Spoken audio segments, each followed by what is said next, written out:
Welcome to the Deep Dive. So today we're jumping into something pretty relevant for, well, a lot of us. Sharing intimate digital content. Photos, videos. Yeah, It's become quite common.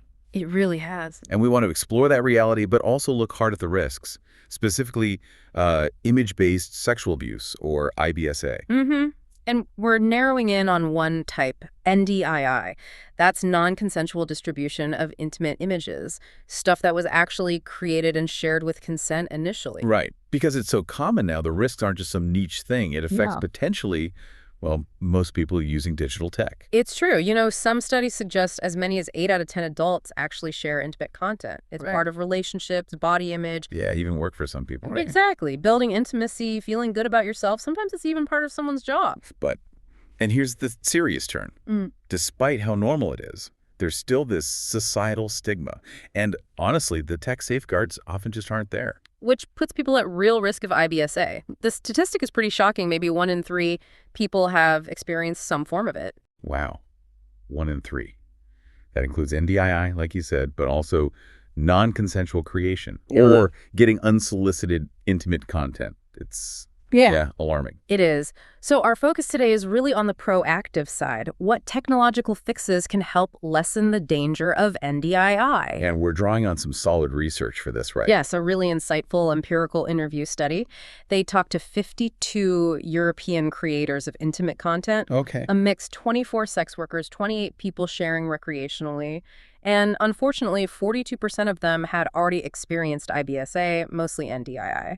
So that study gives us a real foundation. Our mission today, for you listening, is to unpack what they found. We'll look at how people share, what they're scared of, The tech they use, the strategies they try. and ultimately, where are the gaps? What could actually make things safer? Yeah. We should also mention, just a heads up, we will be touching on themes of sexual violence and the harms involved. It's central to understanding this. Absolutely. Our goal is to give you a clear picture, the risks, what people are doing now, and where we could go from here for safer digital intimacy. So maybe let's start with the why and where. The different contexts people share, and the study found quite a range. Okay, lay it out for us. What did they find? Well, first, you have established relationships, spouses, long-term partners, even long-term clients for sex workers. Right, using it for connection, intimacy, part of their sex life. Makes sense. Yeah. And interestingly, about a quarter also shared with friends. Just, for bonding or fun, sharing that confidence. Okay. Then what about more casual situations? Yep, casual relationships, short-term partners, people you meet on dating apps. It's almost become like an expected part of dating for some. Like a digital step in getting closer, maybe? Sort of. And then you've got sharing with strangers. Strangers? How does that work? It can be mutual sharing in online communities, or sometimes one way, like sharing with a social media audience. Okay, why would people do that? Motivations vary. Connection, art, body validation, promoting body positivity. The study had this powerful example, P26. Oh, yeah. They shared content during their gender transition. It helped them feel sexier. And they found support in a network of other trans women doing similar things. Wow. Okay, that's a really different context. And then, of course, there's the commercial side for sex workers. Right. Sharing with established clients, casual ones maybe newer or less trusted, and then unknown clients, like on subscription sites or clip sites. So different levels of trust and risk there, too. Definitely. And things like live camming sites have their own dynamic. Plus, for sex workers, content is often used for verification or, to entice sales. It's like a preview. Sort of. Participant P37, an escort, mentioned sharing images just so clients could check me out, not necessarily to sell that specific picture. What strikes me is how complex this is. People aren't just in one box. They might be sharing with a partner and on a platform with strangers. Exactly. People often navigate multiple contexts at once. And understanding that variety is really key to understanding the threats people feel. Okay, so let's talk threats. What are people actually worried about when they share this stuff? Unsurprisingly, the biggest one is recipient resharing, NDII. The person you sent it to shares it without your permission. Yeah, that seems like the core fear. It is, and even when there's trust, many participants described it as this background hum of fear. P31 had this quote about lying awake thinking, oh shit, all of this is out there, and feeling panicked. I can imagine. And worse if you've been through it before. Much worse. For those with prior IBSA experience, like P35, it was constant. They said they never share without thinking about the potential harm. And there are other worries too, right? Like Yeah. not even knowing it's happened. Yes. That's deeply unsettling for people. P9 worried about their images ending up in hidden Telegram or WhatsApp groups. P3 mentioned aggregator sites that just collect and repost non-consensual content. Us. So your image could just be out there circulating. Exactly. And breakups are another huge trigger for fear. P14 was really worried their ex still had content and might share it, even after being asked to delete it. But didn't some people seem less concerned or just resign? A small number, yeah. Some privacy fatalism, maybe. Especially among some sex workers, like P42 and P39, almost like it's a risk of the job. Okay. And a few recreational sharers, like P31 again, sort of felt ideally it wouldn't happen, but realistically... And does that fear or even resignation actually change behavior? Oh, definitely. It leads to safety practices. P4 mentions sending the same 3 photos for 8 years to new people. Wow, just those 3. Yeah. And P24 just avoids showing their face entirely, trying to limit the potential damage if it does get reshared. Okay, so that's the recipient threat. Yeah. But there are others, right? Yeah. Beyond the person you sent it to. Yes. Non-recipient threats, things like data breaches, hacking. Is that a big worry? For many, it was more of a hypothetical background fear, as P11 put it. But still, over a third worried about unauthorized access via hacking. To their own devices or the platforms? Both. Viruses, phishing on their end, but also platform vulnerabilities, how they store, protect, delete stuff. P10 even mentioned reading about platform employees misusing access. That's chilling. It is. And then there's unintentional discovery. I mean... Someone stumbling across it by accident. Device or account sharing is one way. Almost a third worried about family using a shared computer or phone and seeing something. Oh, yeah. P22's family having access to their phone gallery. Yeah. That's a real risk. Totally. And P4 took precautions separating folders on a file sharing platform their parents use. Okay, what else counts as unintentional? Shoulder surfing. Someone glancing over your shoulder in public while you're sending or receiving. Right. Happens all the time. About a sixth worried about this. P11 mentioned sending a photo at the wrong time. P12 actually had a strategy. Send a text right after an image to push it off the screen faster. Clever. Low-tech solution. And finally, device theft or loss. If your phone gets stolen. Yeah, what's on there? Over a sixth feared someone getting access to stored content that way. Linked to weak passwords sometimes, like P30 mentioned. P51 actually had their phone stolen with personal images on it. Oh. And P38 worried about phone repairs, asking the recipient to delete stuff before handing the phone over.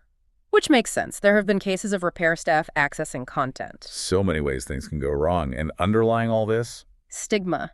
The study calls it a crucial mechanism of harm. It just makes every other threat worse. How so? Fear of judgment, victim blaming. P18 worried colleagues would blame them if content leaked. It leads to fear of awkward or dangerous situations, family, friends, work, uni. And it's not the same for everyone, is it?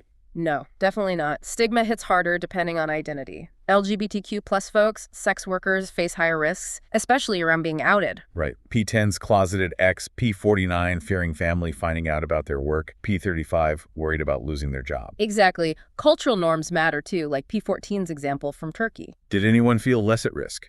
Interestingly, some cisgender men felt they might be, as P2 suggested. Or like P26, who felt their workplace might be supportive due to shared politics. But we should be careful there. Absolutely, because men are disproportionately targeted by sextortion, which is another serious form of IBSA.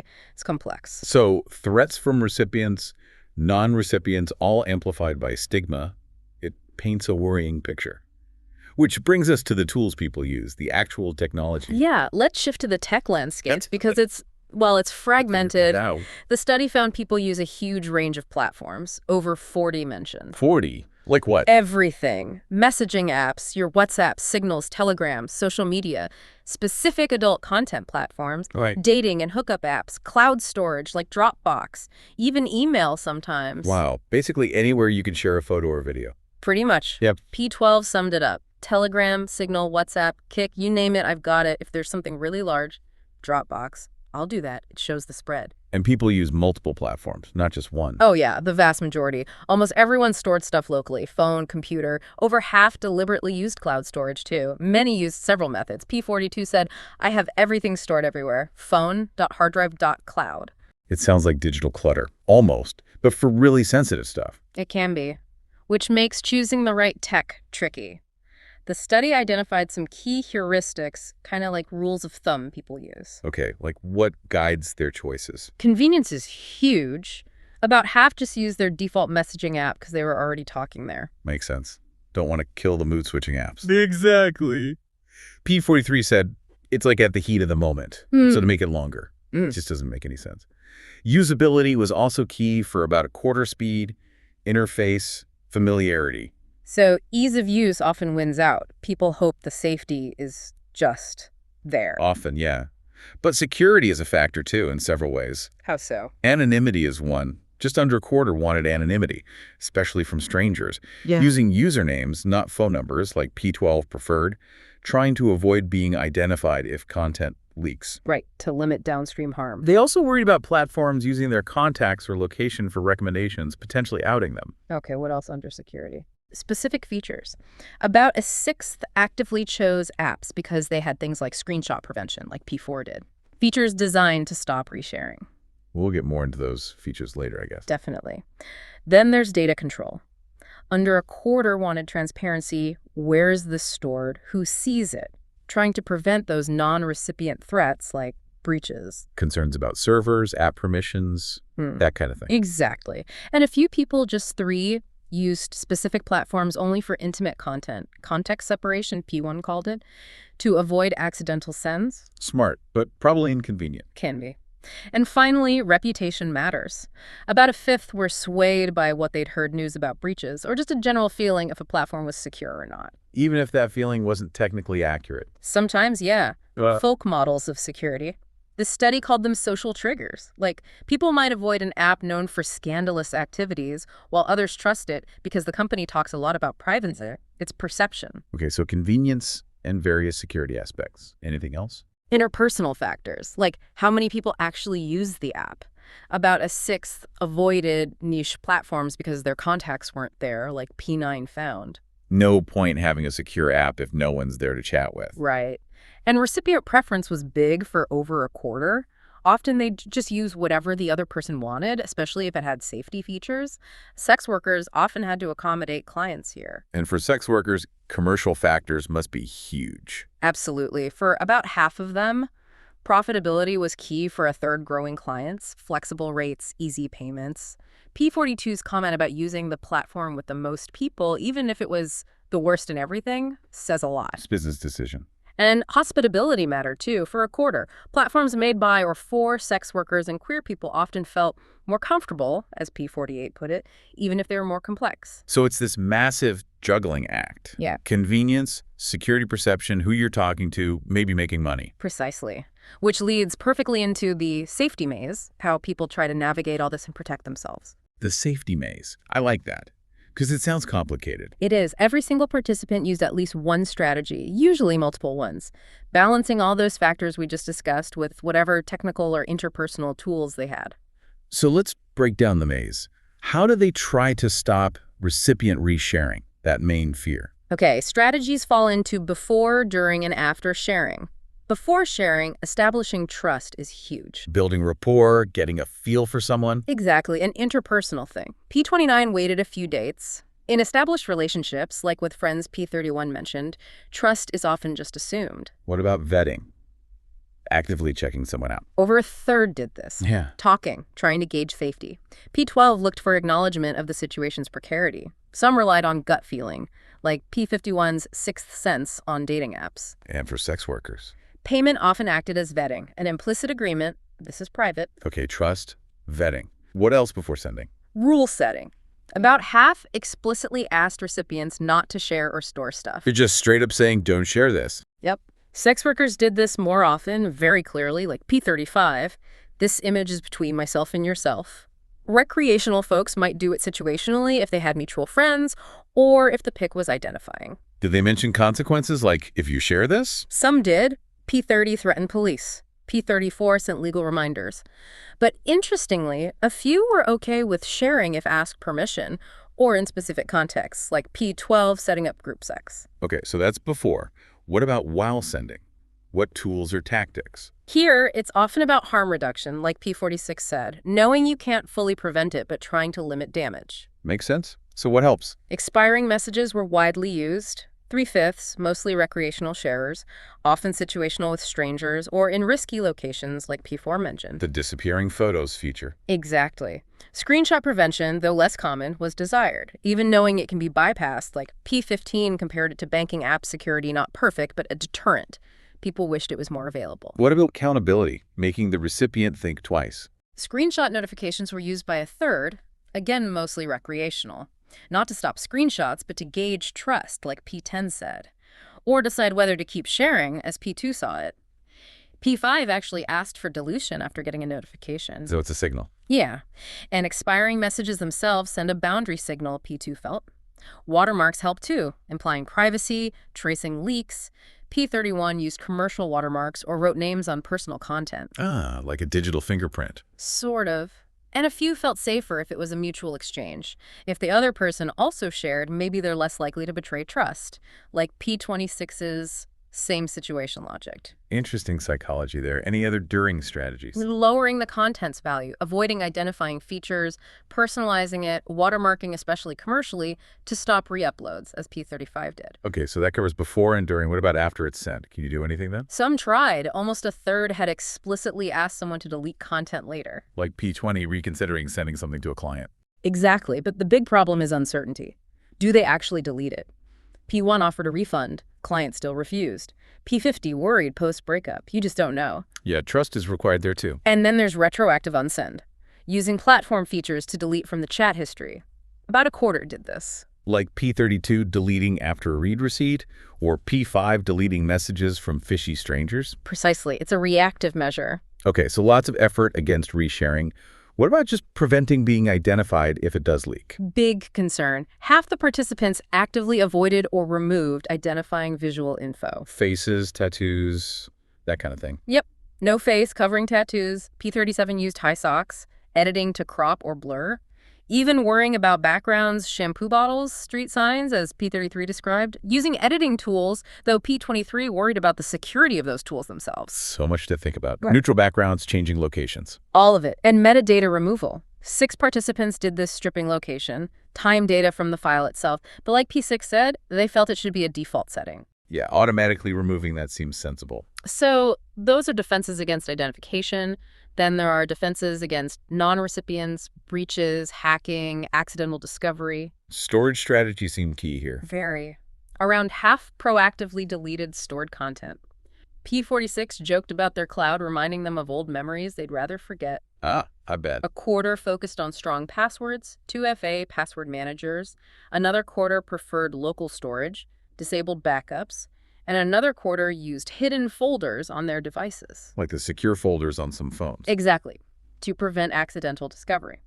Any other non-recipient strategies? Consent came up again, interestingly. A few asked recipients if they were in private before sending to avoid shoulder surfing, like P29 reasoned. Just being considerate. Yeah. And masking content, sending a blurred image you have to click, was used by a few. Signals it's private, but not widely available. And encryption. Yeah. End-to-end. Over a quarter actively used it or saw it as useful. Protection against platforms, government access, like P26 and P10 worried about. But about a sixth distrusted it, thought it could be broken, like P50 feared. So a real mix of strategies. Did the study compare different groups? Like victim survivors versus others? Yes, they did. Among the 22 participants who had experienced IBSA, the fear of NDII was definitely heightened. P35 talked about paranoia. Did it change their behavior much? For some, yes. They learned more, adopted more strategies like P21, or took less revealing photos like P43. But crucially, many resolved not to let shame stop them sharing. And for some sex workers, stopping wasn't financially viable. Otherwise, not huge differences in practices observed. What about commercial versus recreational shares? Commercial folks shared in all the same contexts, plus work platforms. They were more constrained by client tech choices, maybe less worried about unintentional discovery if people already knew their work. Did they use more strategies overall? Generally, yes. Sex workers tended to use more protective actions, watermarking, metadata removal, safe storage, more likely to set explicit boundaries, probably due to different threat models, greater risks, but also potentially better access to advice in their communities. That makes sense. More exposure, more community knowledge sharing. Right. Which brings us to the gaps. Despite all these efforts, people are still vulnerable. The study has recommendations. Yeah. Let's get into that because it feels like individuals are doing a lot of work here. What can tech actually do better? Well, the study acknowledges this builds on prior work. The key findings reinforce the wide tech use, diverse threats, and how common expiring messages are, probably because they're available. But it also stresses the reliance on interpersonal strategies alongside, or even instead of, tech. So platforms need to step up, help with boundaries designed for this use case? Exactly. Support those earlier calls. Yeah. So specific tech recommendations. First, just make existing features available and visible. Like they exist but are hard to find or use. Often, yeah. Participants felt they could do more, but features weren't there or were cumbersome.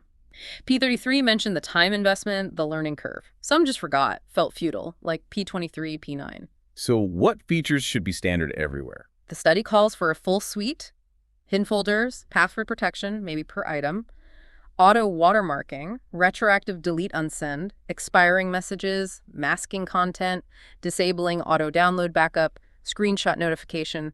P12 basically wanted all the best bits in one app. And currently, no single popular platform offers all that easily. The study's analysis of 8 popular ones found, nope.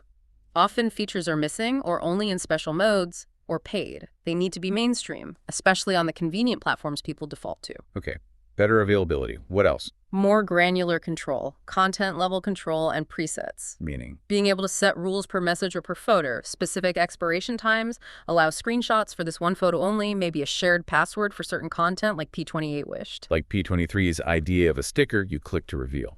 Yeah, for shoulder surfing. And a guarantee of dilution from recipients and servers. P35 and P10 really wanted that. The idea of an intimate picture mode, P30, or presets for different trust levels came up too. Tailoring safety settings to the relationship. Exactly. Aligns with privacy research. Though they note need to balance control with ease of use. Makes sense. What about helping with the manual stuff people already do? Yes, support manual strategies. Make them easier. Automatic background face blurring and editing tools. Automatic metadata removal. Built-in help. Right. Or even design nudges P30 suggested reminders of legal consequences. Or guided consent for storage options, like P12's idea. And storage itself. People wanted better options. Definitely. More secure storage. 6 wanted better local encrypted storage offline, inaccessible to other apps like P14 preferred. Designated encrypted local storage apps were suggested, maybe with selective sharing. Or revocable photo albums within chats like P7 suggested, similar to Grindr's feature. Lots of ideas there. You mentioned increasing friction earlier. Yeah, making harmful actions harder. Even imperfect features can deter casual wrongdoing, P16 felt. Download notifications, disabling downloads for specific content, screenshot deterrence, acknowledge risks, but give users control to turn off auto-download, remove download buttons. And finally, transparency. People need to trust these tools. Hugely important. Misconceptions, especially about E2EE, bred distrust. People want clarity. When I delete, is it gone? From everywhere. Need more transparency on protections and ways to verify dilution. Okay, those are concrete platform recommendations, but research is needed too. Yes, several key areas. One is digging into the concerns around existing features. Screenshot notifications, expiring messages useful for friction but bypassable, need to communicate limitations clearly. Avoid false sense of security. Exactly. And investigate potential downsides like P31 worried expiring messages might encourage screenshots in some cases. Need to understand context. What about the clash between deletion for privacy and needing evidence if harm occurs? That's a big tension. Balancing content control with harm documentation. Ephemerality versus needing records for legal action or takedowns. Need design exploration like P38's recipient-only removal idea for unsending, but carefully to avoid enabling censorship. And finding leaked content. The discovery problem. Major challenge. People want tech to help image search, digital fingerprinting, like P33 and P47 suggested. But reactions were mixed after explanation. Excitement about detection, but worries about fingerprint storage, security, misuse, like P10 feared. And is detection enough without easy removal? Are there tools now? Organizations like Stop NCII exist, but details aren't public. Underlying tech like perceptual hashing or facial recognition has issues accuracy, privacy, so need careful research into tracking identification tech, looking at trade-offs, transparency, user concerns. It's not an endorsement of deploying these widely yet, given the risk. Got it. Sensitive area. And the last gap, education. Big one.